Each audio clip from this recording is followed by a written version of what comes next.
જય સિયારામ. જય શ્રી રામ. આપણે 10મો અધ્યાય ચાલતો હતો અને 10મા અધ્યાયની અંદર આઈ રિમેમ્બર કે લગભગ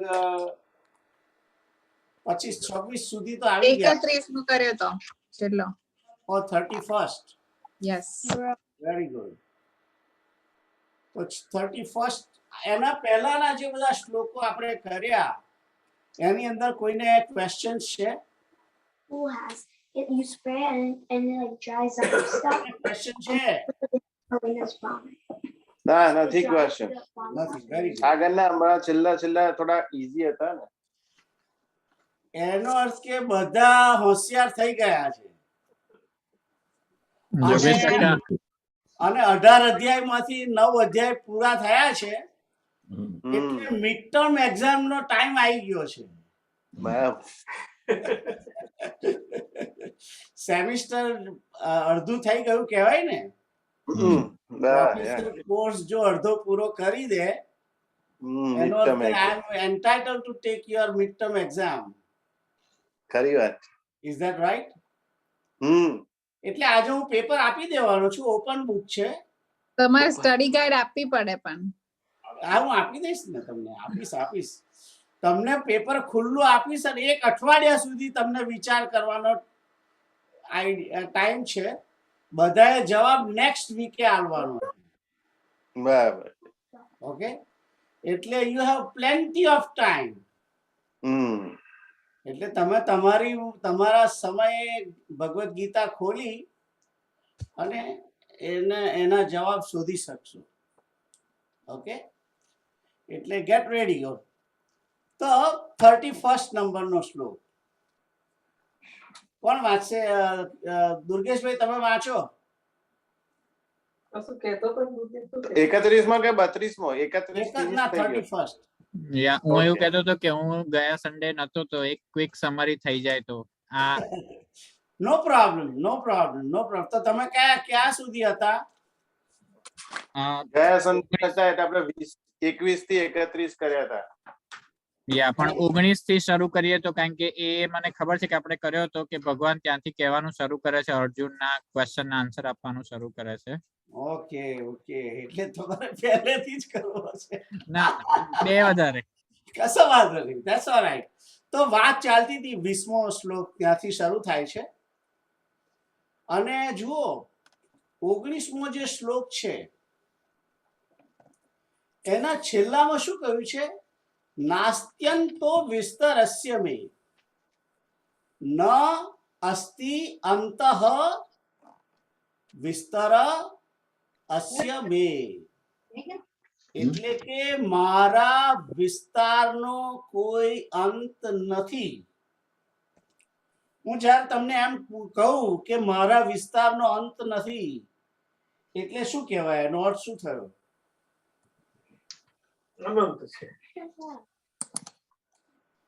એટલે એનો અર્થ શું થયો? કેતુલભાઈ શું થયો? અનંત છે એમ. વિસ્તારનો અંત નથી એટલે અનંત. એટલે કે મારો વિસ્તાર એટલે ખૂબ છે જેને કોઈ માપી શકે ખૂબ છે. નહીં. હા. રાઈટ? તો એકચ્યુઅલી તો જે વિભૂતિ છે એ વિભૂતિ અહીંથી અડધા શ્લોકમાંથી જ શરૂ થઈ ગઈ હતી. ન અસ્તિ અંતઃ વિસ્તરસ્ય મે, કે મારા વિસ્તારનો કોઈ અંત નથી. એટલે મારો વિસ્તાર જે છે એ બધે છે. તમે આનો અંત જ નથી. હમ. એ કઈ જગ્યાએ નથી એ મને તમે કહો, એમ કે છે. મારા વિસ્તારનો અંત નથી એટલે એનો છેડો આવતો જ નથી. તમે જ્યાં છો ત્યાં આગળ તમને મળશે જ, એનો છેડો નહીં મળે. એટલે wherever you are, મારો વિસ્તાર ત્યાં છે. એટલે બેઝિકલી ભગવાન એમ કહેવા માંગે છે કે હું સર્વવ્યાપક છું, હું દરેક જગ્યાએ છું, એમ કહેવા માંગે છે. મારો વિસ્તાર ખૂબ છે એટલે કે હું ફેલાયેલો છું દરેક જગ્યાએ. આઈ એમ વ્યાપક. હું દરેક જગ્યાએ વ્યાપક છું.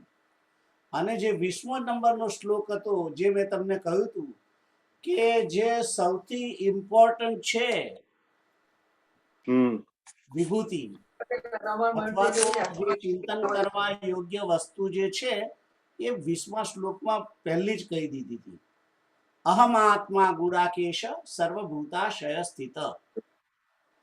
આપણે બધાએ ભગવાન શ્રી કૃષ્ણ જે પરોક્ષ રીતે વસેલા છે એને જો શોધવા હોય કે ક્યાં છે કૃષ્ણ, તો ભગવાન ચોખ્ખો જ જવાબ આપી દે છે, અહમ આત્મા, હું આત્મા તરીકે છું, સર્વભૂતાશય સ્થિત, દરેક ભૂતોની અંદર સ્થિત થયેલો આત્મ સ્વરૂપે હું જ છું.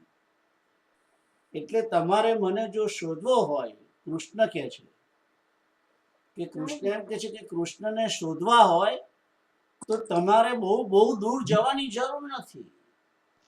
જે ભૂત તમે જુઓ છો, જે પ્રાણીઓ જુઓ છો, જે યોનિના પશુ પક્ષી જીવ જંતુ જે કંઈ જુઓ છો એની અંદર આત્મા સ્વરૂપે કૃષ્ણ જ વસેલો છે, એમ એ કહેવા માંગે છે. એટલે કૃષ્ણને શોધવા માટે, કૃષ્ણનું ચિંતન કરવા માટેનું સૌથી પહેલું જો વસ્તુ હોય તો આત્મા છે. અને પછી કહ્યું કે અહમ આદિશ્ચ ભૂતાનામ અંત એવ ચ.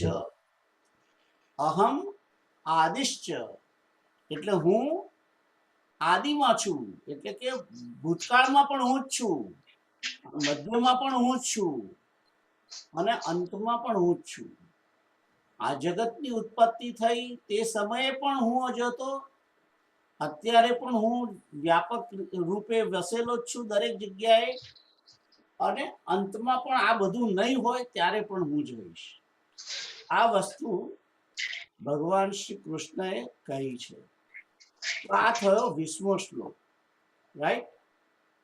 તો દુર્ગેશભાઈ આવો તમે 21મો શ્લોક વાંચો. ચાલો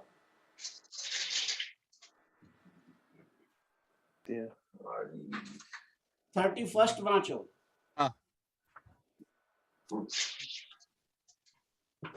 આદિત્યનામ અહમ વિષ્ણુ જ્યોતિષામ રવિશ અંશુમાન મરીચિહ મરુતામ અસ્મિ નક્ષત્રાણામ અહમ શશી.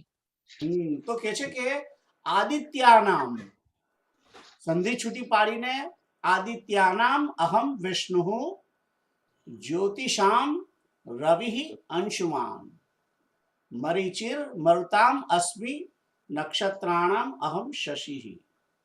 તો અહીં આગળ ભગવાન એમ કહે છે કે અદિતિના જે 12 પુત્રો છે, આપણા સનાતન ધર્મની અંદર મુખ્ય તો કશ્યપ મુનિ, કશ્યપ ઋષિ, આપણે બધા કશ્યપના સંતાન છીએ.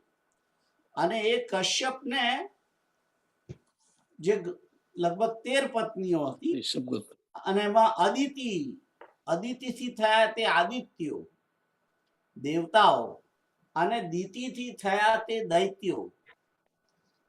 ઓલરાઈટ? એ રીતે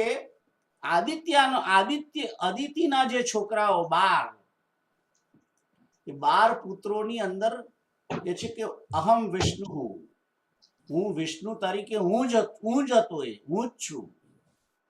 અને એ 12મો જે અદિતિનો છોકરો છે એ વામન ભગવાન પોતે. ભગવાન વામન એ અદિતિના પુત્ર તરીકે આવ્યા અને એમણે બલિ રાજાની પાસેથી યજ્ઞની અંદર જ્યારે બલિનો 100મો યજ્ઞ થઈ રહ્યો હતો તે સમયે એમણે સ્વર્ગનું, પૃથ્વીનું અને અંતરિક્ષનું, ત્રણેય લોકનું રાજ્ય દાનમાં માગી લીધું. 3 પગલા પૃથ્વી માગી, એની અંદર આ ત્રણેયને માપી લીધેલા. તો એ વામન કે છે કે હું છું. હવે જો કહેવાય છે વામન પણ છે વિરાટ, રાઈટ? પોતે બટુક થઈને આવ્યા હતા ને, પણ વામન વિરાટ થયા. પછી બીજું જે છે જ્યોતિષામ રવિ અંશુમાન, અંશુમાન એટલે કે કિરણ અને રવિ એટલે સૂર્ય. કે છે કે જ્યોતિઓમાં કિરણો વાળો જે સૂર્ય છે તે હું છું. આપણે ભગવાન શ્રી કૃષ્ણનું ચિંતન કરવું હોય તો બહુ દૂર જવાની જરૂર નથી. કાલે સવારે ભગવાન સૂર્યનારાયણ ઉગે ત્યારે કૃષ્ણ જ માનીને પ્રણામ કરી લેવા. તો આ ચિંતનનો વિષય છે. That's what it is. નક્ષત્રાણામ અહમ ના જ્યોતિષામ રવિ અંશુમાન. ત્યાર પછી આગળ છે મરીચિ મરુતામ અસ્મિ. કે છે કે મરુતામ, મરુત જે છે 49 વાયુઓ છે. એ 49 વાયુઓની અંદર જે મરીચી નામનો વાયુ છે તે મારું સ્વરૂપ છે એમ કૃષ્ણ કહે છે. મરીચિર મરુતામ અસ્મિ. અને પછી આગળ કહે છે નક્ષત્રાણામ અહમ શશી. નક્ષત્રોની અંદર ચંદ્રમા, જે નક્ષત્રોનો અધિપતિ એ ચંદ્રમા હું છું. ગણતરીની દ્રષ્ટિએ નક્ષત્ર આમ તો 27 નક્ષત્ર કહેવાય છે કાલની ગણનામાં, પણ તે સિવાય જે કંઈ બધા આકાશની અંદર તારાઓ ને બધું જે છે, તારાઓ છે, ધૂમકેતુ છે અને બીજા જે કંઈ ચમકતા પદાર્થો છે એ બધા નક્ષત્ર કહેવાય છે. અને એ નક્ષત્રો એની અંદર જે ચંદ્ર દેખાઈ રહ્યો છે એ ચંદ્ર કહે છે કે મારી વિભૂતિ છે, એ મારું સ્વરૂપ છે એમ કે છે. તો નક્ષત્રાણામ અહમ શશી. અને પછીનો શ્લોક છે વેદાનામ સામવેદોસ્મિ દેવાનામ અસ્મિ વાસવઃ ઇન્દ્રિયાણામ મનશ્ચાસ્મિ ભૂતાનામ અસ્મિ ચેતનાઃ. તો વેદ જે છે, વેદ 4 છે. આપણા સનાતન ધર્મની અંદર જે મુખ્ય પુસ્તક કહેવામાં આવે છે તે વેદ છે. અને એ વેદોની અંદર જે સામવેદ છે એ કૃષ્ણનું સ્વરૂપ છે. વેદોની અંદર એ પણ કહ્યું, કોઈ તમને પૂછે કે ઉપનિષદો કેટલા છે, તો વેદોની અંદર કહેવામાં આવ્યું છે કે વેદોના જેટલા અધ્યાય છે એટલા જ એક અધ્યાય ઉપનિષદ તરીકે છે એમ કહેવામાં આવ્યું છે વેદોની અંદર. અને એવું કહેવાય છે કે ઓરિજિનલી 1200 ઉપનિષદો આપણી પાસે હતા, અવેલેબલ હતા. અત્યારે 1200 માંથી લગભગ 200 ની આજુબાજુ જ આંકડો જાણવા મળે છે. અને 200 માં પણ જે પ્રચલિત છે એ લગભગ 100 કે 112 118 ની આજુબાજુ છે. એથી વધારે છે નહીં. તમે ચોપડીઓ જુઓ તો 100 ઉપનિષદની બુક મળશે, પણ તમે શોધવા જાઓ કે 200 ઉપનિષદની તો એ બુક નહીં મળે તમને, રાઈટ. અને અમુક ઉપનિષદ જે છે એમાં તો પૂરેપૂરા અધ્યાય પણ નથી. બ્રહ્મોપનિષદની અમુક જે બુકો છે એની અંદર પૂરા અધ્યાય નથી, ખાલી થોડાક જ શ્લોકો મળે છે. તો વેદાનામ સામવેદોસ્મિ. વેદોની અંદર સામવેદ એ ભગવાન શ્રી કૃષ્ણનું સ્વરૂપ છે એમ કે છે. પછી આગળ છે દેવાનામ અસ્મિ વાસવઃ. વાસવ એટલે કે ઇન્દ્ર અને અસ્મિ એટલે છું. દેવોની અંદર ઇન્દ્ર હું છું એમ કે છે. અને તમે જો તમને ખબર ના હોય પણ જે વેદોની અંદર જે બધા અનેક શ્લોકો છે એ મોટા ભાગના શ્લોકો જેની અંદર યજ્ઞને બધા મોટા ભાગના યજ્ઞના શ્લોકો છે. અને એની અંદર જ્યારે આહુતિ આપવામાં આવે છે અને એમાં દેવ તરીકે ઇન્દ્રનું જ નામ છે વેદોની અંદર. પછી આગળનો શ્લોક આગળ જઈએ. ઇન્દ્રિયાણામ મનશ્ચાસ્મિ. ઇન્દ્રિયોની અંદર મન હું છું. તો મન જે છે એ મન ઇન્દ્રિયોને કંટ્રોલ કરે છે. જો જ્યાં કોઈ પણ ઇન્દ્રિય કામ ક્યારે કરી શકે, જો મન તેની સાથે જોડાય તો જ એ ઇન્દ્રિય કામ કરે. મન જો ઇન્દ્રિયની સાથે જોડાતું ના હોય તો ભલે ને આંખ જે મારી છે એ આંખ એ જુએ તો ખરી, પણ જો એની જોડે મન જોડાયેલું નહીં હોય તો મન ના જોડાય તો એ આંખ એ જે ચિત્ર જુએ છે એના પડદા ઉપર જે પડે છે એને નોટિસ નથી કરતું. એવી રીતે ઘણી વખત સાંભળીએ છીએ પણ તેમ છતાં આપણને સંભળાતું નથી, કારણ કે આપણું ધ્યાન બીજે હોય છે. એનું કારણ શું છે કે મન ત્યાં નથી.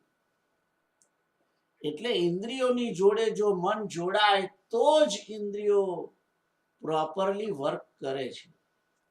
બાકી ઇન્દ્રિય, વોટ ઇઝ ઇન્દ્રિય? ઇન્દ્રિય ઇઝ નથિંગ બટ રિસેપ્ટર. ઇન્દ્રિય કશું નથી, રિસેપ્ટર છે. એ કાં તો અવાજને પકડે છે, કાં તો રૂપને પકડે છે, કાં તો ગંધને પકડે છે, રાઈટ? કાં તો સ્પર્શને પકડે, ટચને પકડે છે, કાં તો ગરમીને પકડે છે.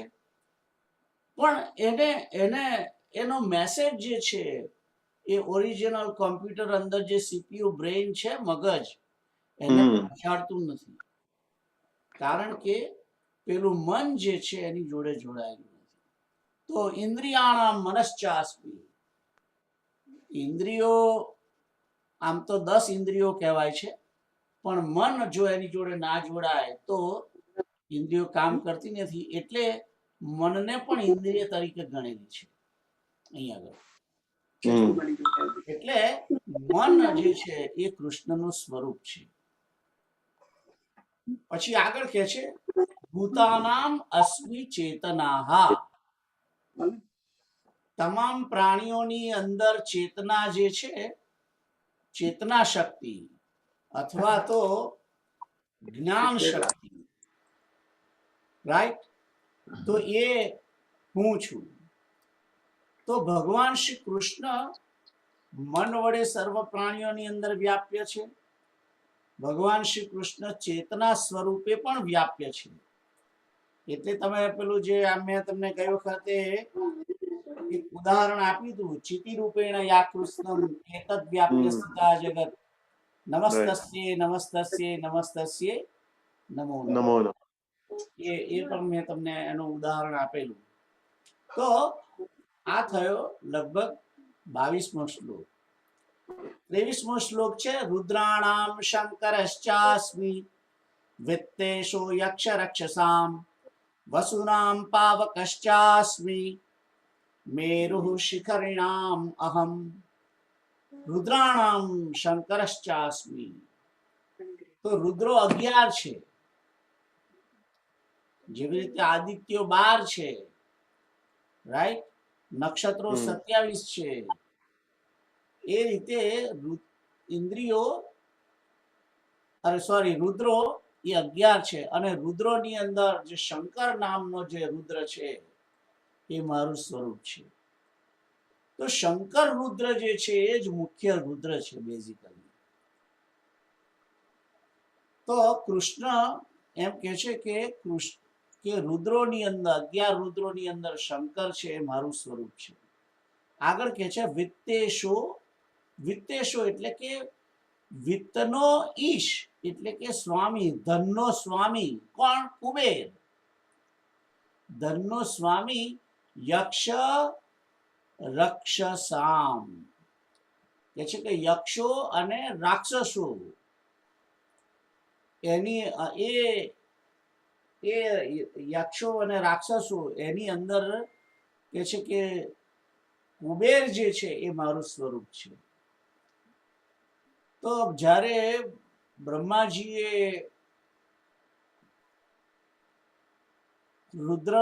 રુદ્રને કહ્યું કે તમે ભૂતોની ઉત્પત્તિ કરો, તે વખતે આ રુદ્રએ ભૂતોની ઉત્પત્તિ શરૂ કરી અને એની અંદર યક્ષ અને રાક્ષસની ઉત્પત્તિ શરૂ કરી એમણે. તો યક્ષ કોણ છે? જે તે વખતે જન્મ્યા અને તરત બોલ્યા કે ખાઈ જાઓ, અમને ખાઈ જાઓ, એ યક્ષ. અને રક્ષ અસ એટલે કે જે એવું બોલ્યા કે અમને મારશો ને, અરે અમને આમની રક્ષા ના કરશો, અમને મારી નાખો, એટલે એ જે છે તે રક્ષ અસ, એ રાક્ષસ. તો યક્ષ અને રાક્ષસ જે છે એની અંદર જે કુબેર છે એ મારું સ્વરૂપ છે, એમ કૃષ્ણ કહે છે. કીપ ઇન માઇન્ડ કે મનુષ્યની જાતિ કરતા દેવતાઓની જાતિ ઉત્તમ છે, યક્ષોની જાતિ ઉત્તમ છે, રાક્ષસોની પણ જાતિ આપણા કરતા ઉત્તમ છે. એમનું યોની, એમની એ પ્રાણી જે છે એ આપણા કરતા ઉત્કૃષ્ટ જાતિનું કહેવાય છે. આગળ છે વસુનામ પાવકશ્ચાસ્મિ. વસુ 8 પ્રકારના વસુઓ છે, વસુઓ 8 છે. એ 8 વસુઓની અંદર પાવક નામે જે વસુ છે, પાવક એટલે કે અગ્નિ, એ અગ્નિ વસુ એ મારું સ્વરૂપ છે, એમ કૃષ્ણ કહે છે. તો જ્યારે એના આમે એટલે જ અગ્નિને આપણે યજ્ઞ કરીએ છીએ ત્યારે અગ્નિની પૂજા એટલા માટે છે કારણ કે અગ્નિ પરમાત્માનું સ્વરૂપ છે. તો કૃષ્ણ એમ કહે છે કે અગ્નિ સ્વરૂપે જે છે એ હું છું. અને આગળ કહે છે મેરુહુ શિખરિણામ અહમ. કહે છે કે શિખરવાળા પર્વતો જે બધા છે એની અંદર મેરુ પર્વત, સુમેરુ પર્વત જે છે તે હું છું. મેં તો કઈ આપણે જોયો નથી અને સાંભળ્યું છે નામ સુમેરુ પર્વત, પણ કોઈ જોયો નથી. તો આપણા માટે અત્યાર સુધી જે 23 શ્લોકો થયા એની અંદર અગ્નિ, કુબેરને તો આપણે જોયા નથી, શંકરને પણ નથી જોયા, પણ આપણે ચેતનાને તો જોયેલી છે. ભૂતોની અંદર રહેલી ચેતના તથા ઇન્દ્રિયોની અંદર જે મન છે તેને પણ આપણે બધા સમજીએ છીએ. ચંદ્રને જોયેલો છે, રાઈટ? નક્ષત્રાણામ અહમ શશી, અને સૂર્યને. તો આ જે આપણને માટે જે પરિચિત છે એ પરિચિત વિભૂતિઓનું આપણે ચિંતન કરી શકીએ.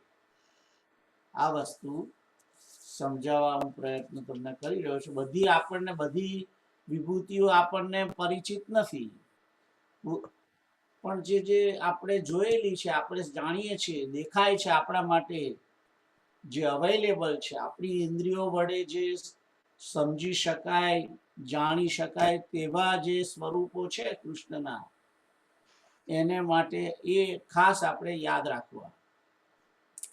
પછી આગળનો શ્લોક છે 24મા શ્લોકમાં કહે છે પુરોધસામ ચ મુખ્યમ મામ વિદ્ધિ પાર્થ બૃહસ્પતિ. પુરોધસામ એટલે કે પુરોહિતોમાં, મુખ્ય મામ, પુરોહિતોમાં હું મુખ્ય છું, મને મુખ્ય જાણ. કોણ? જાણ એટલે કે વિદ્ધિ. વિદ્ધિનો અર્થ થાય કે જાણ. અને પાર્થ શબ્દ છે એ અર્જુનનું નામ છે. અને બૃહસ્પતિ, બૃહસ્પતિ એટલે કે દેવતાઓના જે ગુરુ છે, દેવતાઓના જે આચાર્ય છે, દેવોના, એ બૃહસ્પતિ એ પુરોહિતોની અંદર મુખ્ય છે. તો દરેક ગામના જેમ પુરોહિત હોય છે, દરેક જગ્યાઓના પુરોહિત હોય છે, એમ કે છે કે જે સ્વર્ગના પુરોહિત, સ્વર્ગના દેવતાઓનો જે ગુરુ છે એ કે છે કે મારું સ્વરૂપ છે બૃહસ્પતિ. આગળ કે છે સેનાની નામ અહમ સ્કંદઃ. તો સેનાપતિઓની અંદર જે દેવતાઓના સેનાપતિ ભગવાન સ્કંદ છે, સ્કંદ એટલે ભગવાન શંકર અને પાર્વતીના પુત્ર, એ સ્કંદ, જેને કાર્તિકેય કહેવામાં આવે છે તે. એ ભગવાન કૃષ્ણનું સ્વરૂપ છે એમ કે છે. અને આગળ કે છે કે સરસામ અસ્મિ સાગરઃ, એટલે સરસામ એટલે કે સરોવરોની અંદર, સરોવરોમાં, સરસામ એટલે કે જળાશયોમાં, સાગરઃ અસ્મિ, સાગર હું છું એમ કે છે. તો સાગર જે છે, જેને આપણે આપણા માટે એટલાન્ટિક સાગર નજીકનો કહેવાય, પણ હિન્દી મહાસાગર છે, પેસિફિક મહાસાગર છે, ભૂમધ્ય મહાસાગર છે, રાઈટ, બ્લેક સી છે, એ બધા જે છે એ ભગવાન કૃષ્ણનું સ્વરૂપ છે એમ કે છે. તો આગળ જઈએ. મહર્ષિણામ ભૃગુરહમ ગિરામસ્યેકમ અક્ષરમ, મહર્ષિઓની અંદર ભૃગુ ઋષિ જે છે તે મારું સ્વરૂપ છે એમ કે છે. ભૃગુ ઋષિ એ આમ તો ભૃગુ ઋષિ એ ભગવાન વિષ્ણુ નારાયણના મુખ્ય કહેવાય છે. ભૃગુ વિષ્ણુના જે ઉપાસકો છે એની અંદર ભૃગુ મુખ્ય કહેવાય છે. અને ભગવાન શંકરના જે મુખ્ય ઉપાસક ઋષિઓ છે એની અંદર દધીચીનું નામ આવે છે, રાઈટ. આમ તો ઉપેન્દ્ર પણ છે, સોરી ઉપમન્યુ, પણ દધીચી મુખ્ય છે. તો મહર્ષિણામ ભૃગુરહમ,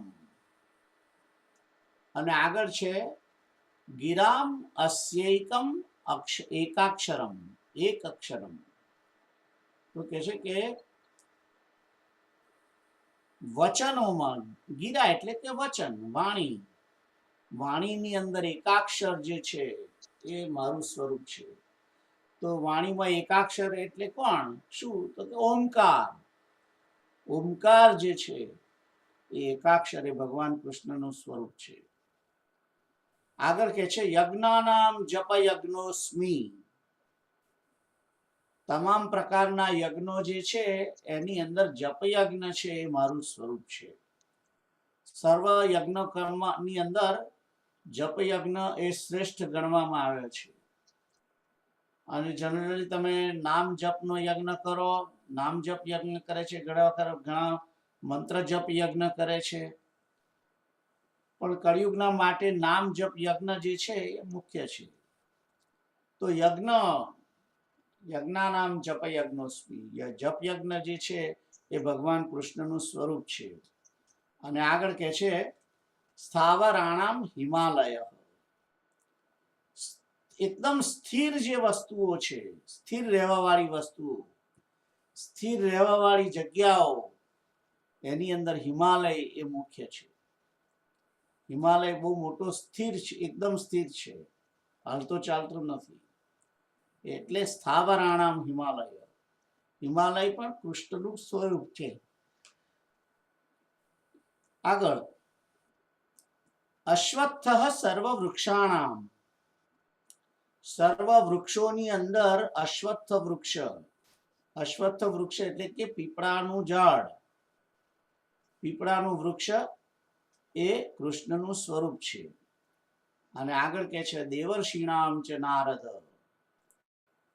દેવર્ષિઓની અંદર નારદ જે છે એ કૃષ્ણનું સ્વરૂપ છે. આપણે તો આ એકને જ જાણીએ છીએ, નારદને એકલાને જ જાણીએ છીએ દેવર્ષિ તરીકે, પણ દેવતાઓની અંદર પણ ઋષિઓ છે એને દેવર્ષિ કહેવામાં આવે છે. દેવોની અંદર જે ઋષિ તરીકે છે તે બધા દેવર્ષિઓ, અને દેવર્ષિઓની અંદર મુખ્ય તરીકે ભગવાન નારદ. ગંધર્વાણામ ચિત્રરથ, ગંધર્વોની અંદર ચિત્રરથ ગંધર્વ છે એ કૃષ્ણનું સ્વરૂપ છે. તો આગળ છે સિદ્ધાનામ કપિલોસ્મિ, સિદ્ધ પુરુષોની અંદર સિદ્ધ મુનિઓની અંદર કપિલ મુનિ જે છે, સાંખ્ય શાસ્ત્રના રચયતા જેને કહેવામાં આવે છે, કદમ અને દેવહૂતિથી પ્રગટ થયા ભગવાન કપિલ, જે આમ તો નારાયણના અવતાર તરીકે પણ છે, તે કપિલ ભગવાન એ કૃષ્ણનું સ્વરૂપ છે. આગળ છે ઉચ્ચૈ શ્રવસમ અશ્વાનામ. ઉચ્ચૈ શ્રવઃ સમ અશ્વાનામ વિદ્ધિ મામ અમૃતોદ્ભવમ. તો કે છે કે ઘોડાઓની અંદર, અશ્વોની અંદર ઉચ્ચૈ શ્રવા જે અશ્વ છે તે મારું સ્વરૂપ છે. અને કે છે કે વિદ્ધિ મામ અમૃતોદ્ભવમ, કે છે કે જે જ્યારે અમૃત નો ઉદ્ભવ થયો તે વખતે આ ઉચ્ચૈ શ્રવા નામનો ઘોડો બહાર નીકળ્યો, એ કૃષ્ણનું સ્વરૂપ છે. અને એ ઉચ્ચૈ શ્રવા ઘોડો કોણ લઈ ગયા? બલિરાજા લઈ ગયા. બલિરાજાએ લીધો એ ઘોડો. અને ઐરાવતમ ગજેન્દ્રાણામ, અને જ્યારે અમૃત માટે મંથન થયું તે વખતે આમ તો 14 રત્ન નીકળેલા, એમાં ઉચ્ચૈ શ્રવા છે ઘોડો એ બલિરાજાને આપ્યો. અને જે આ ઐરાવત જે છે, ઐરાવત નામનો હાથી નીકળ્યો, જે કૃષ્ણનું સ્વરૂપ ગણાય છે એમ ભગવાન શ્રી કૃષ્ણ કહે છે, તે ઐરાવત હાથી ઇન્દ્રએ લઈ લીધો. એ ઐરાવત હાથી એકદમ સફેદ રંગનો હાથી, સફેદ રંગનો હાથી છે. એ ઐરાવત હાથી એ ઇન્દ્રએ લીધો અને એ કૃષ્ણનું સ્વરૂપ ગણાય છે. આગળ છે નરાણામ છે નરાધિપમ, કે છે કે નર એટલે કે મનુષ્યો, એ સર્વ મનુષ્યોની અંદર જે રાજા જેવો હોય છે તે મારું સ્વરૂપ છે. ભારતની અંદર કૃષ્ણ તરીકે અત્યારે મોદી વિરાજમાન છે, અને અહીં આગળ બાઇડન વિરાજમાન છે, એ પણ કૃષ્ણનું સ્વરૂપ કહેવાય છે. તો નરાણામ છે નરાધિપમ. આગળનો શ્લોક છે આયુધાનામ અહમ વજ્ર. આયુધોની અંદર એટલે શસ્ત્રો, એ શસ્ત્રોની અંદર કે છે કે વજ્ર જે શસ્ત્ર છે એ વજ્ર કૃષ્ણનું સ્વરૂપ છે. આ વજ્ર શામાંથી બનેલું? દધીચી ઋષિએ પોતાનું શરીર સોંપી દીધું દેવતાઓને માટે, અને એ દધીચીના શરીરમાંનું જે હાડકું હતું, એ જે પિંજર જે છે, હાડપિંજર, એ વજ્ર છે. અને એ વજ્ર ઇન્દ્રએ લીધું, અને એ વજ્ર વડે ઇન્દ્રએ વૃત્રાસુરનો નાશ કર્યો. તો આ વજ્ર જે છે, એ વજ્ર નામનું જે આયુધ એ કૃષ્ણનું સ્વરૂપ છે. અને એ દધીચી ઋષિએ પોતાના હાડપિંજર આપી અને એ ઇન્દ્રએ પ્રાપ્ત કરેલું. પછી છે ધેનુ નામ અસ્મિ કામધુક. ગાયોની અંદર કે છે કે કામધેનુ ગાય એ હું છું. જ્યારે સમુદ્ર મંથન થયું અને જે એમાં 14 રત્નો નીકળેલા, એમાં કામધેનુ ગાય પણ નીકળેલી. અને કામધેનુ ગાય એ ઋષિ મુનિઓને આપેલી, અને ઋષિ મુનિઓએ એ ગાય વારાફરતી જુદા જુદા ઋષિઓને ત્યાં ગયેલી છે.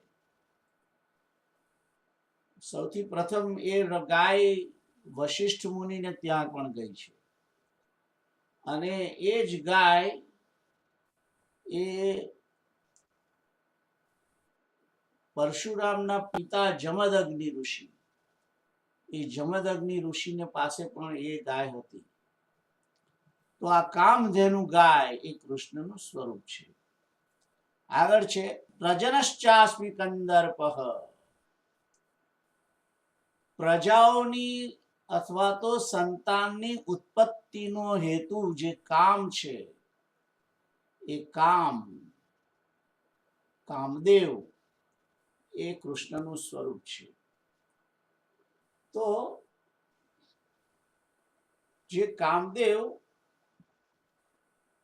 એ કૃષ્ણનું સ્વરૂપ છે એ અવતાર તરીકે પણ ગણાય છે અને ભાગવતની અંદર એનો ઉલ્લેખ પણ છે. આગળ જોઈએ. સર્પાણામ અસ્મિ વાસુકી.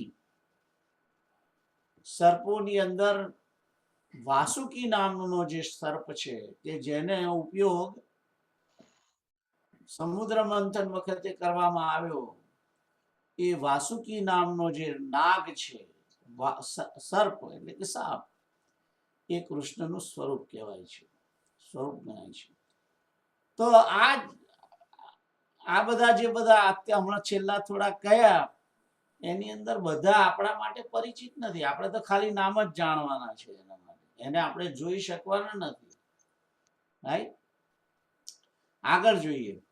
અનંતશ્ચાસ્મિ નાગાનામ વરુણો યાદસામહમ પિતॄણામ અર્યમા ચાસ્મિ યમઃ સંયમતામ અહમ.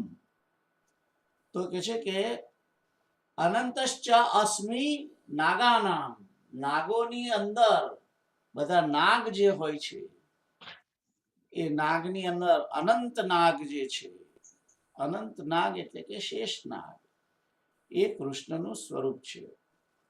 આ અનંત નાગ જે છે એ જ શંકરષણ ભગવાન છે.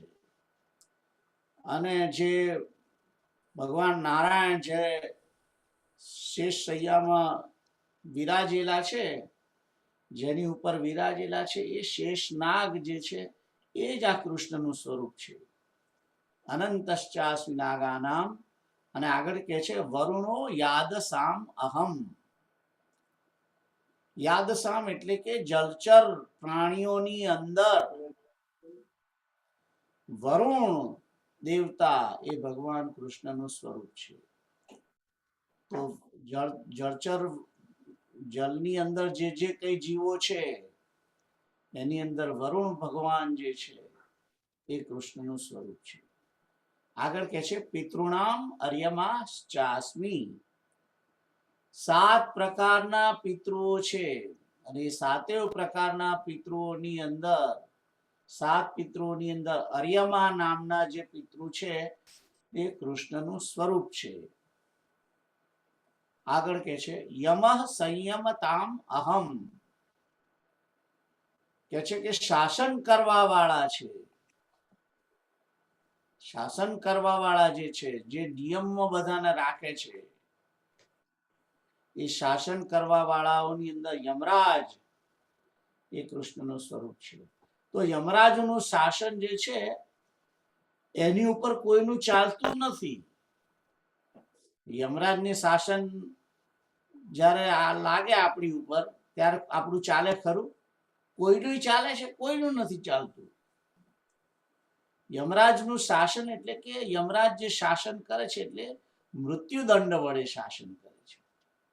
અને તમામ જીવોનું મૃત્યુ જે હરી લે છે યમરાજ, એનો અર્થ કે જીવો ઉપર શાસન કરે છે. અને શાસન કરનારની અંદર કે છે કે યમરાજા જે છે એ કૃષ્ણનું સ્વરૂપ છે. આગળ છે 27મો શ્લોક. પ્રહલાદશ્ચાસ્મિ દૈત્યાનામ કાલઃ કલયતામહમ મૃગાણામ ચ મૃગેન્દ્રોહમ વૈનતેયશ્ચ પક્ષિણામ. પ્રહલાદશ્ચાસ્મિ દૈત્યાનામ. દિતિના પુત્રો દૈત્યો જે છે એની અંદર પ્રહલાદ જે છે એ કૃષ્ણનું સ્વરૂપ છે. અને કે છે આગળ કે છે કલયતામ અહમ. જે સમયની ગણતરી કરવામાં આવે છે, ગણતરી કરવામાં જે આવે છે, જેની ગણના થાય છે, એની અંદર કે છે કાલ જે છે એ હું છું. સમય કે છે કે એ કૃષ્ણનું સ્વરૂપ છે. અને પછી કે છે મૃગાણામ ચ મૃગેન્દ્રોહમ. એટલે કે 4 પગવાળા પશુઓની અંદર મૃગ એટલે મૃગેન્દ્ર એટલે કે પશુઓનો રાજા એ કોણ? સિંહ. એ મૃગરાજ સિંહ એ કૃષ્ણનું સ્વરૂપ છે. પછી કહે છે પક્ષીણાનામ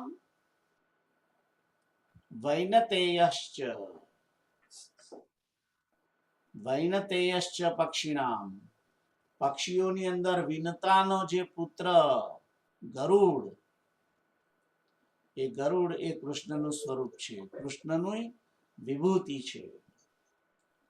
પછી આગળ કહીએ પવનઃ પવતામસ્મિ રામઃ શસ્ત્રભૃતામ અહમ જષાણામ મકરશ્ચાસ્મિ સ્રોતસામ અસ્મિ જાહ્નવી.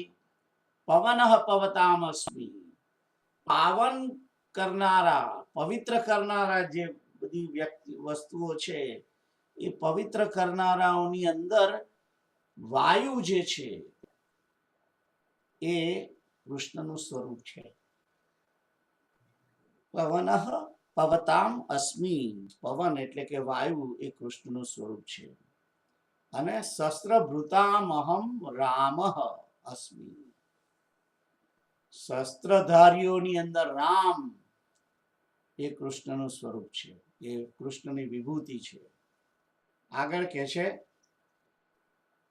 જષાણામ મકરશ્ચાસ્મિ, જષાણામ એટલે કે માછલીઓ, જળમાં રહેનારી જે મગરમચ્છો છે એ બધા મત્સ્ય, એ મત્સ્યોની અંદર મગરમચ્છ છે, મગર ક્રોકોડાઇલ એ કૃષ્ણનું સ્વરૂપ છે, કૃષ્ણની વિભૂતિ છે. અને આગળ છે સ્ત્રોતસામ અસ્મિ જાહ્નવી. સ્ત્રોતસામ એટલે કે નદીઓ, સ્ત્રોત એટલે કે જે વહે છે, તે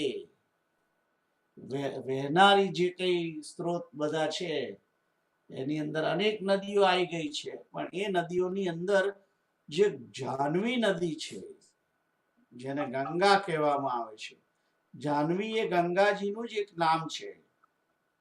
એ જાહ્નવી એ કૃષ્ણનું સ્વરૂપ છે, કૃષ્ણની વિભૂતિ છે એમ કે છે.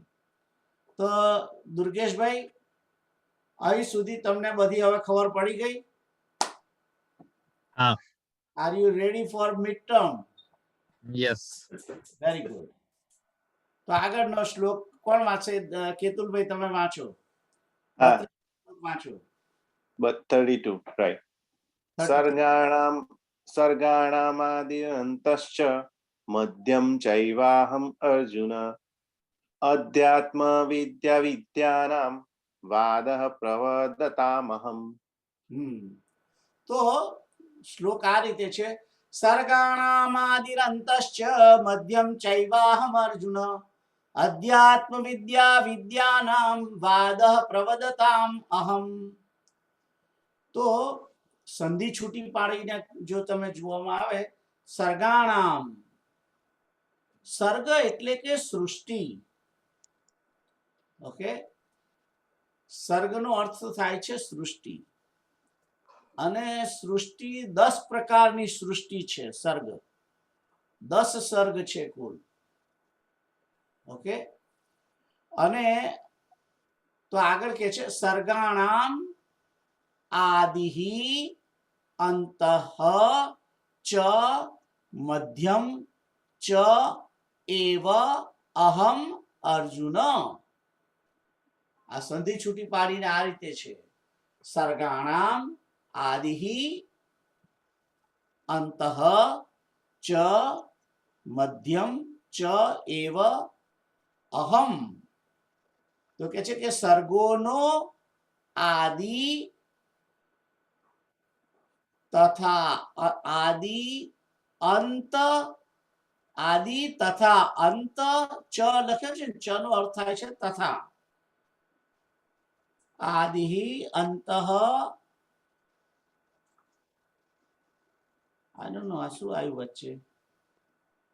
તમને બધાને દેખાય છે આવું? ના ઓકે સોરી શું ના કંઈક વચ્ચે કમ્પ્યુટરની અંદર આવ્યું હતું એનીવે સરગાણામ એટલે કે સૃષ્ટિઓનો આદિ તથા અંત તથા મધ્ય પણ ચ ફરી જે ચ છે એનો અર્થ પણ હમ એવ એટલે જ અહમ એટલે હું જ છું એમ કહેવા માંગે છે હમ હે અર્જુન સૃષ્ટિનો આદિ તથા અંત તથા મધ્ય પણ હું જ છું મધ્ય રાઈટ હું જ છું.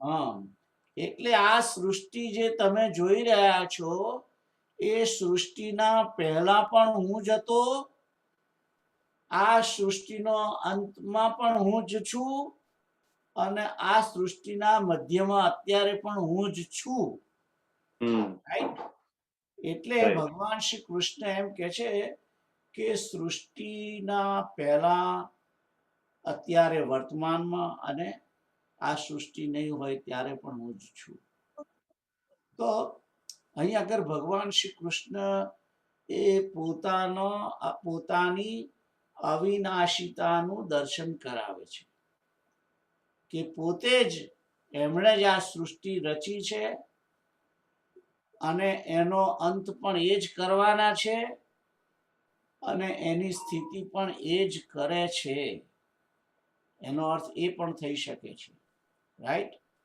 સૃષ્ટિઓનો આદિ એટલે કે એની ઉત્પત્તિ પણ મેં જ કરેલી છે આદિમાં પણ હું જ હતો અને મધ્યમાં પણ હું જ છું અત્યારે પણ હું જ છું અને અંત નહીં હોય ત્યારે એનો અંત થશે ત્યારે પણ હું હોઈશ અથવા તો એનો અંત કરનાર પણ હું જ છું એના મધ્યમાં પણ હું જ છું એની સ્થિતિ કરનાર હું જ છું એનો આદિ એટલે કે એનું સર્જન કરનાર પણ હું જ છું એમ કહેવા માંગે છે તો સર્ગાણામ આદિરંતશ્ચ મધ્યમ ચૈવાહમ અર્જુન અને પછી આગળ છે અધ્યાત્મ વિદ્યાનામ વિદ્યાઓની અંદર અધ્યાત્મ વિદ્યા હું છું એમ કે છે ખ્યાલ આવે છે અધ્યાત્મ વિદ્યા એટલે શું અધ્યાત્મ વિદ્યા હું છું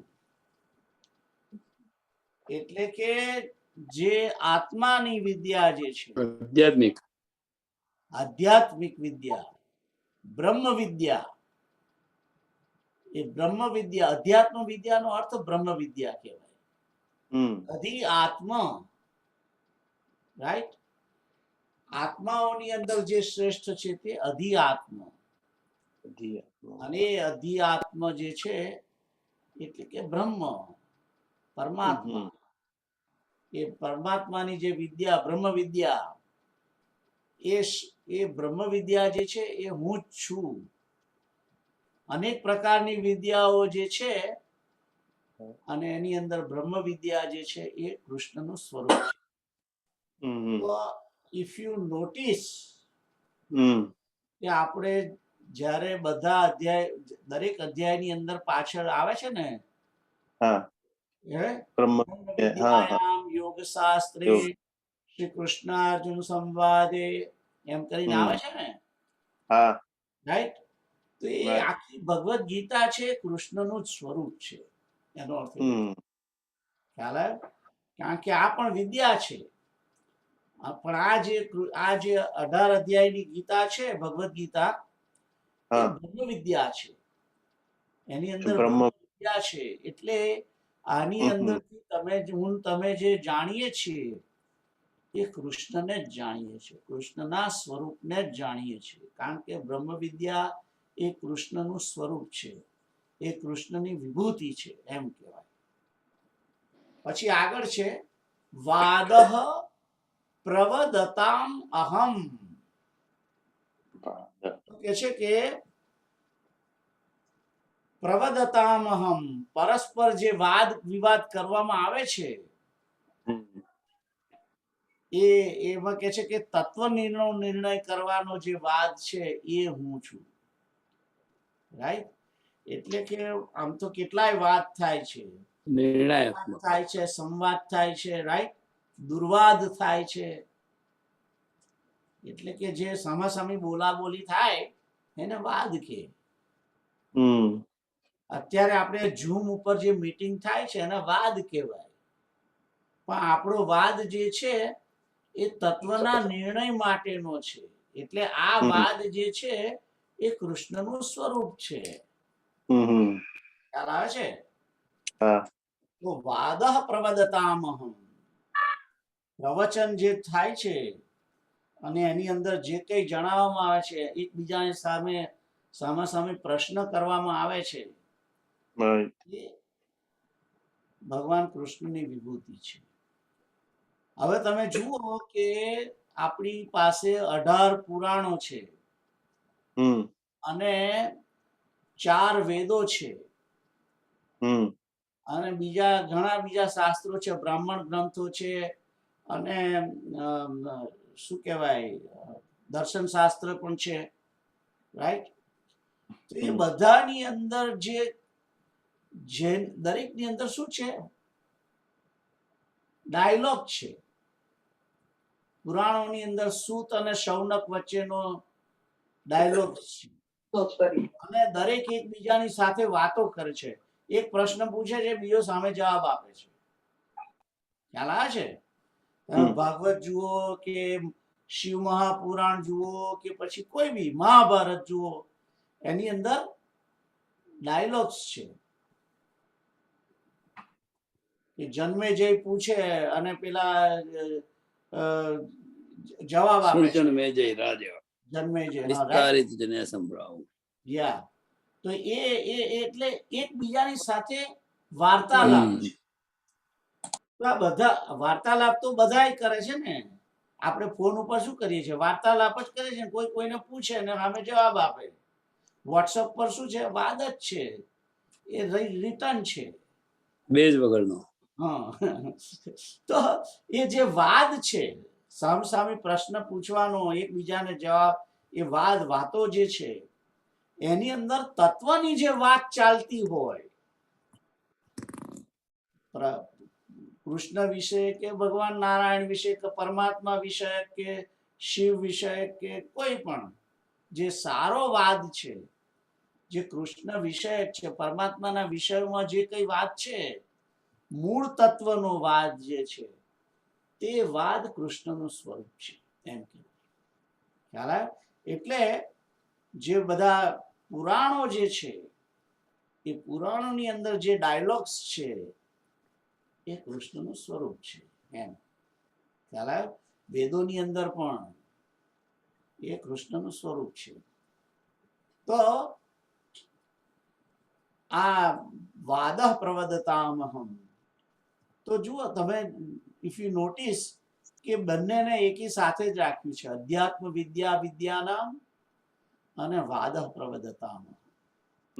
કારણ કે એ બધું વાણીનું છે. એટલા આગળ જોઈએ હજુ એટલે વાણીનું આવે છે એટલે પછી આગળ એના લગતો જ આવે છે શ્લોક. અક્ષરાણામ અકારોસ્મિ દ્વંદ્વઃ સામાસિકસ્ય ચ અહમેવાક્ષયઃ કાલો ધાતાહમ વિશ્વતો મુખમ. મુખ. તો સોરી, મુખઃ, I am sorry about that, you right. તો અક્ષરાણામ અકારોસ્મિ દ્વંદ્વઃ સામાસિકસ્ય ચ અહમેવાક્ષય કાલો ધાતાહમ વિશ્વતો મુખઃ. અક્ષરાણામ, અક્ષરોની અંદર અકાર જે છે તે હું છું. જો આ બધા મૂળ 42 કે 43 વ્યંજન છે અને સ્વર બીજા છે, લગભગ 12 સ્વર છે. અ આ ઈ ઉ ને એ બધું જે છે ને, હા, એને સ્વર કહેવાય. અને વ્યંજનમાં શું આવે?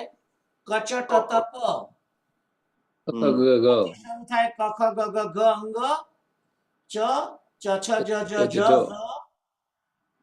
ઠ ડ ઢ ણ, ત થ દ ધ ન, પ ફ બ ભ મ, અને યર લવ શ. Right? હા, પફ યર બબબ લવ શ. એ આવ્યું. એ પહેલી લાઈન જે છે એ યાદ રાખો એટલે બધું આવી જાય. કચટ તપ. Yeah. રાઈટ. તો આ રીતે અમે આ રીતે શીખેલા એટલે તમને કહ્યું છે. રાઈટ. કચટ તપ એટલું યાદ રાખવાનું. તો એ બધા વ્યંજન જે છે એ વ્યંજન ની અંદર અ નથી ખરેખર, બધા ખોડો છે. ખોડા અડધા કહેવાય છે. ક જે છે એટલે ક ની નીચે આમ આડી લીટી હોય ત્રાંસી, જંગલા અક્ષર. એટલે એ ખોડો ક કહેવાય, એટલે અડધો કહેવાય.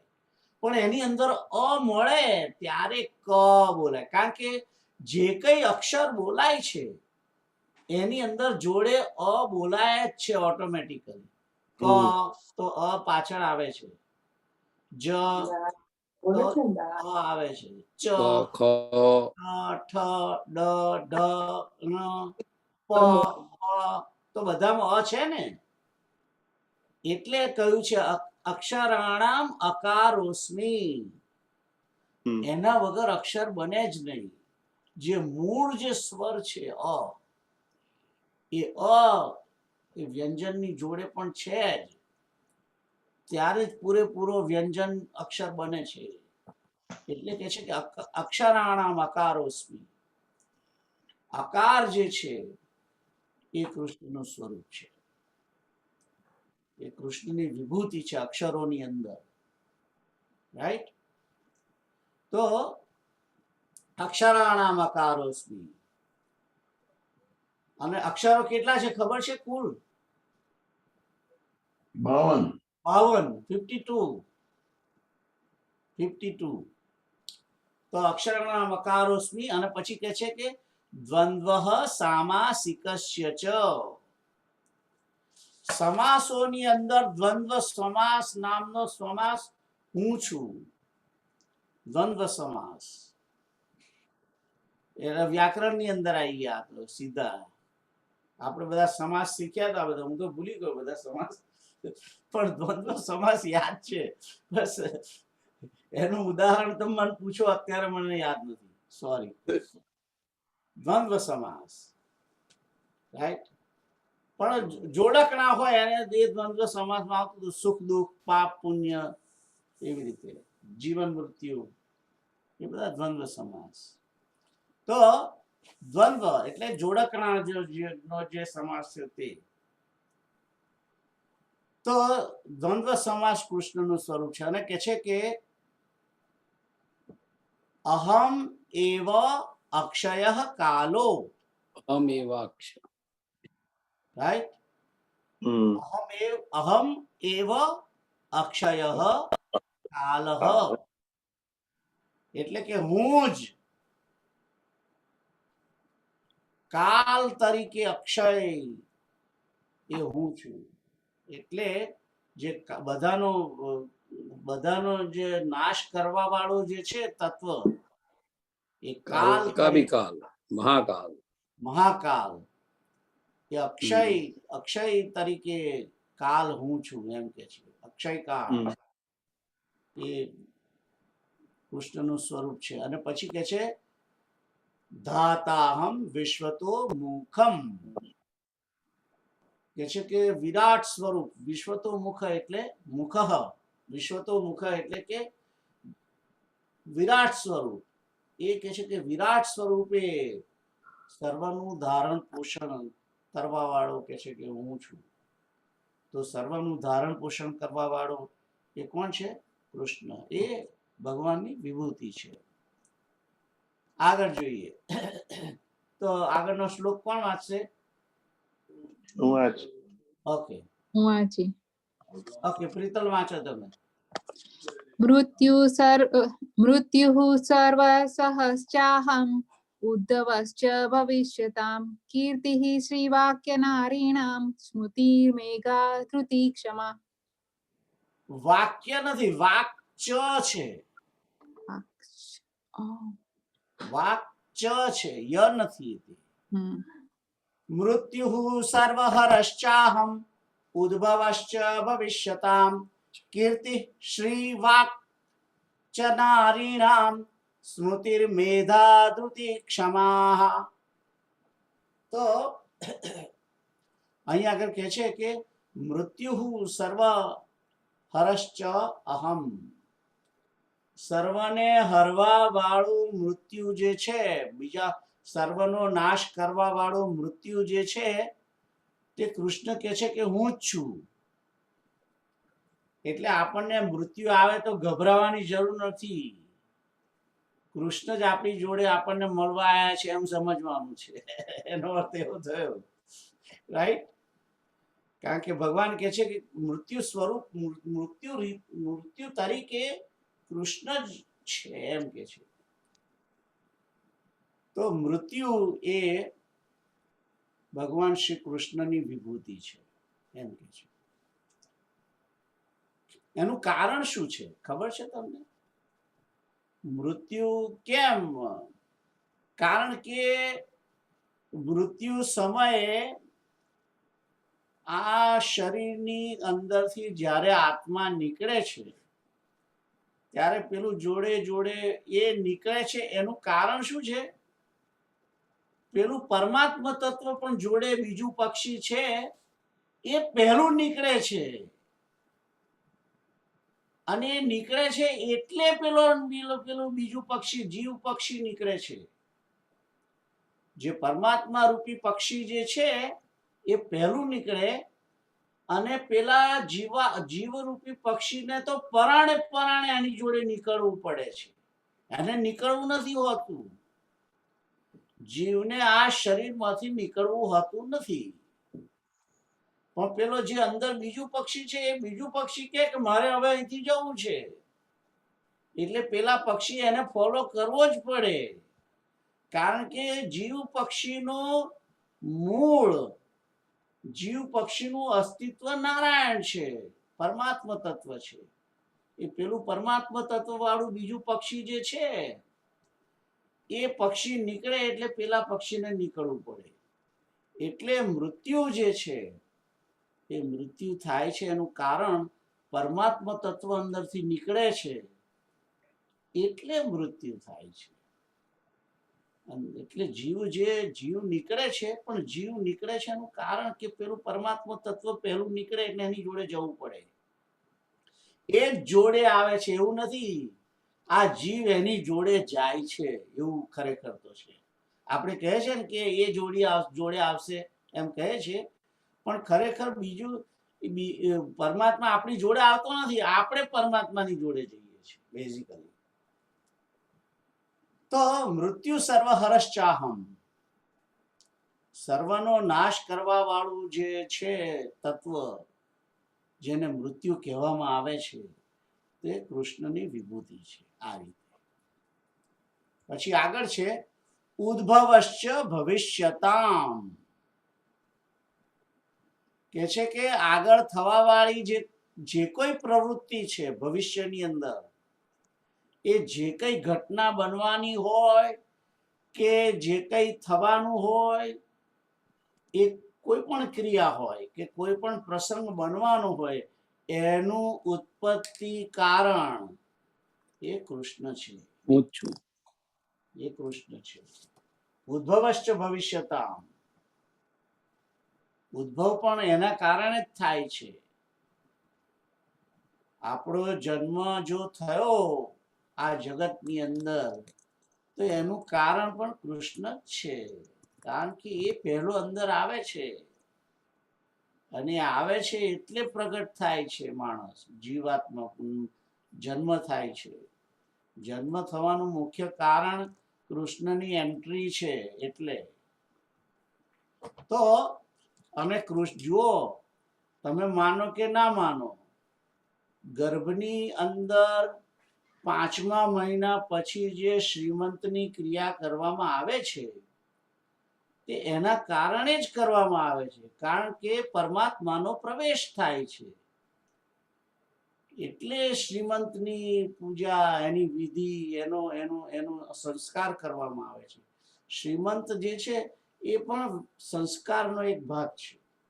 16 સંસ્કાર કરવામાં આવે છે, એમાં શ્રીમંતની જે વિધિ છે એ સંસ્કાર છે. અને એ સંસ્કાર એટલા માટે જ છે કારણ કે એ વખતે પરમાત્માનો એન્ટ્રી થાય છે એટલે. આગળ જોઈએ તો કીર્તિ શ્રીવાક્ચ નારીણામ સ્મૃતિર્મેધા ધૃતિ ક્ષમા. તો સ્ત્રીઓની અંદર કીર્તિ, રાઈટ, અને શ્રી જે લક્ષ્મી, વાક એટલે કે બોલવાની જે ચતુરતા, એમની જે છટા, તો સ્મૃતિ એમની સ્મૃતિ શક્તિ, મેધા શક્તિ અને ક્ષમા શક્તિ. સ્ત્રીઓની અંદર આ જે 7 વસ્તુઓ જે છે એ 7 વસ્તુઓ એ કૃષ્ણની વિભૂતિ છે. એની અંદર જે આ 7 ગુણો આ કયા છે એટલે એટલા માટે જ લેડીઝ ફર્સ્ટ, કારણ કે જેન્ટ્સની અંદર આ બધા ગુણો નથી હોતા, રાઈટ. જેન્ટ્સની અંદર આ બધા ગુણો છે નહીં. એનો અર્થ એવો થયો કે કીર્તિ નથી, શ્રી નથી, વાક નથી, વાક એટલે વાણી, સ્મૃતિ નથી, મેધા નથી, ધૃતિ નથી અને ક્ષમા, ક્ષમા. રાઈટ.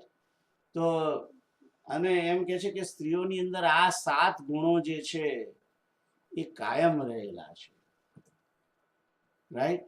તો આ ઈશ્વરની વિભૂતિ છે. શ્રી એટલે લક્ષ્મી, લક્ષ્મીની અંદર એટલે જુઓ, આ કોઈ માણસ એકલો જાય કોઈને ઘરે તો એની પૂજા ના થાય, એને બોલાવે નહીં. જો મારે ઘરે કેતુલ એકલો આવ્યો હોય તો બહારથી જતો રહે. પછી એની વાઈફ જોડે આવ્યો હોય તો આવો આવો અંદર આવો, અને પછી એને કોફી પાય, ચા પીવડાવે, નાસ્તો કરાવે, પછી મોકલે. એટલે એ કારણ કે એ શોભા છે, રાઈટ. શ્રી વાક એ વાણી, એની જે બોલવાની જે એ છે તો એની અંદર પણ સરસ્વતીનો વાસ છે. એટલા માટે સ્મૃતિ, એની યાદ શક્તિ સ્ત્રીઓની ઘણી સારી હોય છે. મેધા, મેધા એટલે કે પવિત્ર બુદ્ધિ. બુદ્ધિ તો બધામાં હોય છે, પણ પવિત્ર બુદ્ધિ જે છે, મેધા શક્તિ, રાઈટ, એ. અને ધૃતિ એટલે કે ધીરજ, ધારણ શક્તિ. ધૃતિનો અર્થ મોટા, ખરેખર તો ધારણા, જે ધારણ શક્તિ છે તે એ ધૃતિ. અને ક્ષમા, જે જતું કરવાનો ભાવ છે, ક્ષમા, બીજાને ક્ષમા કરી દે છે તે. તો આ એટલે આ જે બધું છે એ ધૃતિ છે. અને એટલા માટે જુઓ તમે પેલું દેવી સૂક્ત જોશો તો સ્મૃતિ રૂપેણ સંસ્થિતા નમસ્તસ્ય નમસ્તસ્ય નમસ્તસ્ય નમો નમઃ છે, રાઈટ. ક્ષમા રૂપેણ સંસ્થિતા નમસ્તસ્ય નમસ્તસ્ય છે. લક્ષ્મી રૂપેણ સંસ્થિતા નમસ્તસ્ય નમસ્તસ્ય છે, રાઈટ. એ આ બધી જે છે એ ભગવાનની વિભૂતિઓ છે. આ 7 ગુણ સ્ત્રીની અંદર છે અને એના કારણે જ સ્ત્રીની પૂજા થાય છે. એની પૂજા થાય છે એનું કારણ આ 7 ગુણો છે. એ 7 ગુણો એ પૂજનીય છે. કૃષ્ણની વિભૂતિ છે, રાઈટ. તો આગળ જોઈએ. બૃહત્સામ તથા સામનામ ગાયત્રી છંદસામહમ માસાનામ માર્ગશીર્ષોહમ ઋતુનામ કુસુમાકરઃ. બૃહત્સામ, બૃહત્સામ,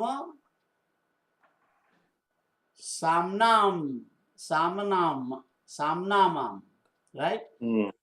ગાયન કરવા યોગ્ય જે સ્તુતિઓ છે સામ્ન, એની અંદર બૃહત્સામ નામે જે છંદ જે છે, સોરી, બૃહત્સામ નામે જે શ્રુતિ છે, બૃહત્સામ એ સામવેદની શ્રુતિ છે. બૃહત્સામ એ સામવેદની શ્રુતિ જે બૃહત્સામ તે હું છું એમ કે છે.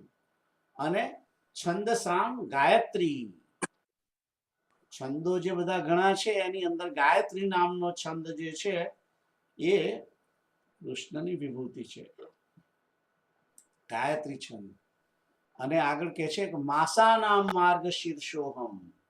12 માસ હોય છે, 12 માસમાં માક્ષર મહિનો એ કૃષ્ણની વિભૂતિ છે. બહુ ઇમ્પોર્ટન્ટ માસ છે માક્ષર માસ.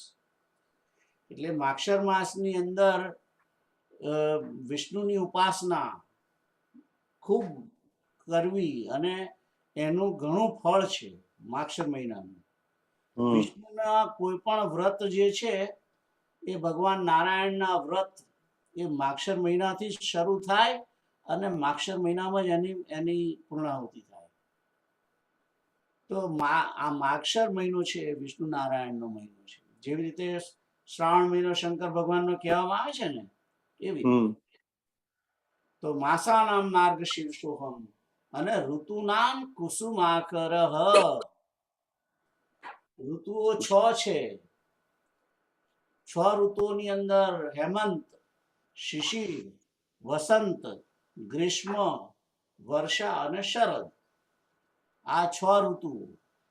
એ 6 ઋતુઓની અંદર જે વસંત ઋતુ છે જેની અંદર ફાગણ અને વૈશાખ ના ચૈત્ર અને વૈશાખ આવે, રાઈટ.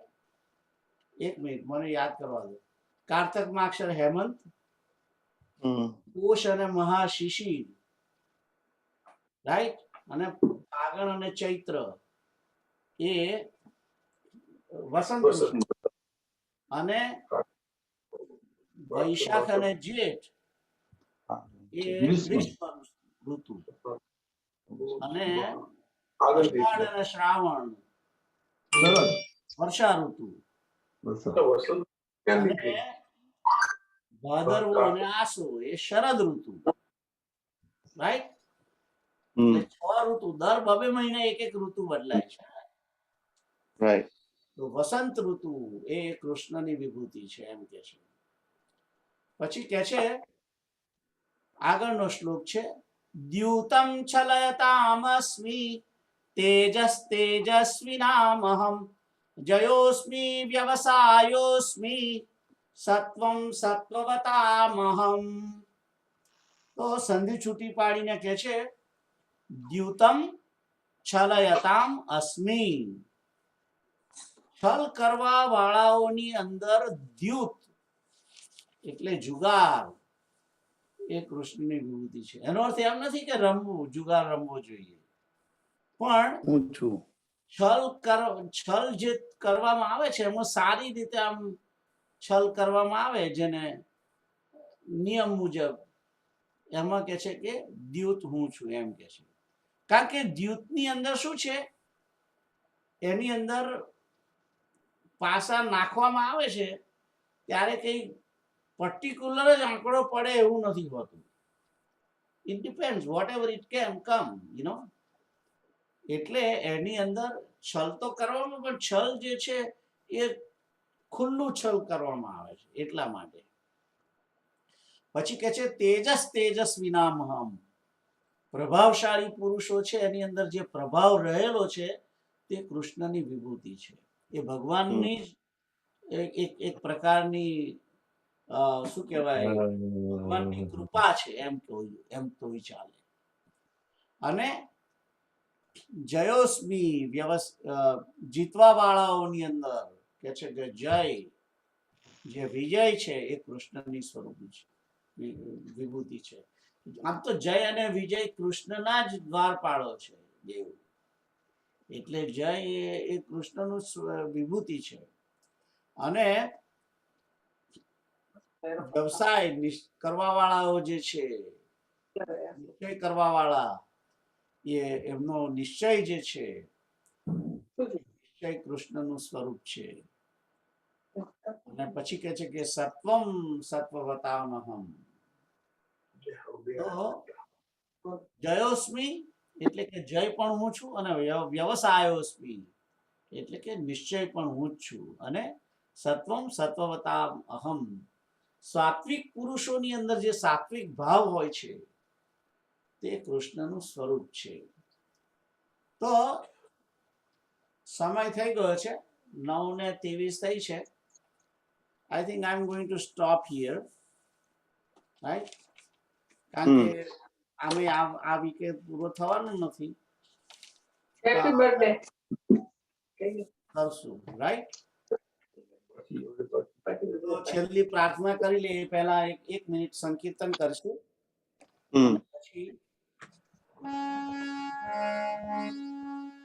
શ્રી કૃષ્ણ ગોવિંદ હરે હે નાથ નારાયણ વાસુદેવા. શ્રી કૃષ્ણ ગોવિંદ હે નાથ નારાયણ કૃષ્ણ ગોવિંદ હરે મુરારે હે નાથ નારાયણ વાસુદેવા. શ્રી કૃષ્ણ ગોવિંદ હરે હે નાથ નારાયણ વાસુદેવા. ઓમ પૂર્ણમદઃ પૂર્ણમિદં પૂર્ણાત પૂર્ણમુદચ્યતે પૂર્ણસ્ય પૂર્ણમાદાય પૂર્ણમેવાવશિષ્યતે. સર્વે ભવन्तु સુખિનઃ સર્વે સन्तु નિરામયાः સર્વે ભદ્રાણિ પશ્યन्तુ મા કશ્ચિत् દુઃખમાપ્નુયાत्. ઓમ તત્સત. ઓમ તત્સત. જય સિયારામ. જય Siyaram and happy birthday to you. Thank you. Happy birthday. Thank you. Thank you. Happy birthday, happy birthday. જય સિયારામ. જય સિયારામ. તો તમને કેક બેક ખવડાવવાનું નહીં તારા મંગળવારે? હે? મંગળવારે કશું કરવાનું નથી? ના, મારું નસીબ જ એવું છે કે મારો જન્મદિવસ ને દિવસ ઉપવાસ જ કરાવે છે. હે? એટલે તો ભગવાને શક્કરે બનાયા છે. હે? ભગવાને શક્કરે બનાયા છે. આઈ નો, પણ ઉપવાસ આવે છે, હવે શું કરીએ? એટલે આજે બોલો, તારીખ પ્રમાણે આજે છે, રાઈટ? તારીખ પ્રમાણે આજે છે, તારે આજે 11 છે. આપણે એટલે મારું નસીબ જ એવું છે, શું કરીએ? પણ શિવરાત્રી નો સત્સંગ નથી? છે રાખવાના છે. તો પછી અત્યારે ગીતા વાળા ના કહેવાય? ના, કહીશું ને ગીતા, પણ સત્સંગનો ટાઈમ હજુ નક્કી નહીં કર્યો, એટલે હું તમને પેલા એમાં મૂકીશ. પેલા વોટ્સએપમાં હું મોકલીશ. અમારી મેલ સ્ટોપ કરાઈ છે. હા, અમારી મેલ સ્ટોપ કરાઈ છે અમે લોકોએ. એટલે અમે મેલ સ્ટોપ કરાવી છે, એટલાન્ટા છીએ ને એટલે. અને બીલીપત્ર પોસ્ટ ઓફિસમાં આવ્યા છે.